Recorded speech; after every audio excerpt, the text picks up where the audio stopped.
Assalamualaikum warahmatullahi wabarakatuh. Shalom, salam sejahtera bagi kita bersama.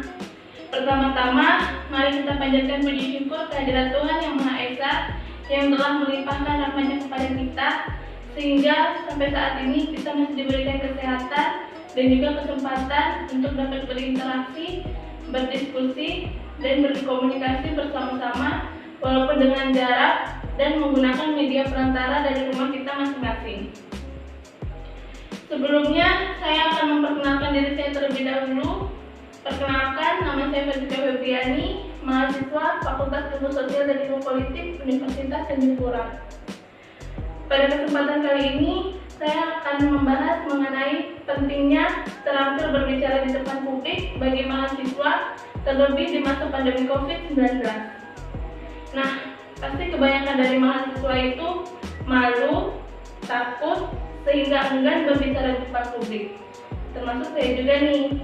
Nah, pasti jika sudah berbicara di depan publik, mereka langsung merasa gugup, gemeteran, keringat dingin, sehingga berbicaranya pun jadi terbata-bata.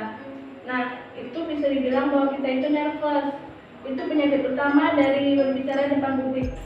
Tapi tanpa kita sadari bahwa dengan kita terampil berbicara di depan publik, itu dapat meningkatkan kepercayaan diri kita, kemudian kita juga dapat menyampaikan ide dan gagasan dengan baik, kemudian dapat meningkatkan dan memperluas networking kita. Nah, jadi jika kita ingin bisa terampil dalam berbicara di depan publik, kemudian bisa jadi pembicara yang efektif, kita bisa memulainya dari hal yang paling sederhana dulu, minding. Kemudian, jangan berbicara terburu-buru. Nah, sebelum mulai berbicara, alangkah baiknya kita mengatur nafas terlebih dahulu agar pada saat berbicara kita bisa menjadi rileks dan tidak terbata-bata. Kalau bisa, kita membuat keyword terlebih dahulu agar kita mendapatkan gambaran materi bagaimana yang akan kita sampaikan. Kemudian sebelum memulai berbicara, alangkah baiknya kita latihan di depan cermin agar ketika sudah berbicara di depan publik, kita bisa enjoy dan lancar dalam menyampaikan materinya. Nah, kita juga bisa mengasah keterampilan kita dalam berbicara di depan publik dengan cara kita bisa aktif bertanya di kelas ketika dosen telah selesai menyampaikan materi atau pada saat presentasi di kelas. Atau bisa juga kita aktif mengikuti organisasi yang ada di kampus. Nah, di masa saat ini, dikarenakan COVID-19, sekarang kita mulai terbiasa berkomunikasi dengan cara tatap maya.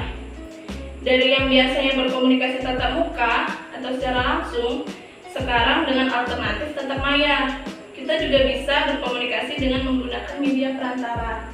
Nah, tatap maya ini bisa menjadi salah satu tempat kita belajar public speaking. Kita bisa memulainya dengan mengikuti webinar-webinar yang biasa dilakukan di kampus. Nah, dari situ kita dapat mengasah keterampilan kita dalam berbicara di depan publik. Walaupun pertemuannya dari layar ke layar, tapi tidak menutup kemungkinan untuk kita tidak bisa berbicara di depan publik. Dalam berbicara secara virtual, tentunya akan ada tantangan yang akan kita hadapi.